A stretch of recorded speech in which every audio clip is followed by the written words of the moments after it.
Hi every one. ഇപ്പോൾ നിങ്ങൾ കണ്ടുകൊണ്ടിരിക്കുന്നത് ഖത്തറിലെ സൂക്ക് വാക്കിഫ് എന്ന് പറയുന്ന പ്ലേസാണ്. ഞങ്ങൾ ഖത്തറിൽ പോയപ്പോൾ ഏറ്റവും കൂടുതൽ തവണ പോയിട്ടുള്ള ഒരു സ്ഥലമാണ് ഈ സൂക്ക് വാക്കിഫ്. അവിടെ ഡേ ടൈമിലും നൈറ്റ് ടൈമിലും പോയിട്ടുണ്ട്. എനിക്ക് ഏറ്റവും ഇഷ്ടം നൈറ്റ് ടൈം പോകാനാണ്. നൈറ്റ് ടൈം ആകുമ്പോൾ അവിടെ ഭയങ്കര ലൈറ്റും ഭയങ്കര ആൾക്കാരുമാണ്. ഇപ്പം നിങ്ങൾക്ക് കാണാം ഡേ ടൈം വളരെ ക്വയറ്റാണ്, വളരെ കുറച്ച് ആൾക്കാരേ ഉള്ളൂ. അതുപോലെ തന്നെ നമ്മൾ കാണുന്ന കാഴ്ചയിലും ഡിഫറൻസ് ഉണ്ട്.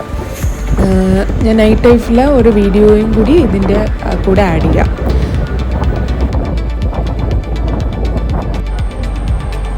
ഈ കാണുന്നതാണ് സൂക്ക് വാക്കിഫിലെ നൈറ്റ് ടൈമിലുള്ളൊരു കാഴ്ച.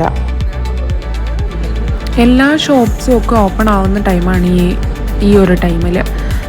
നല്ല ലൈറ്റിങ്ങും ഷോപ്സ് ഓപ്പണിങ്ങും ഒക്കെ കാണുമ്പോൾ നമുക്ക് തന്നെ ഒരു ഡിഫറൻസ് ഫീൽ ചെയ്യും.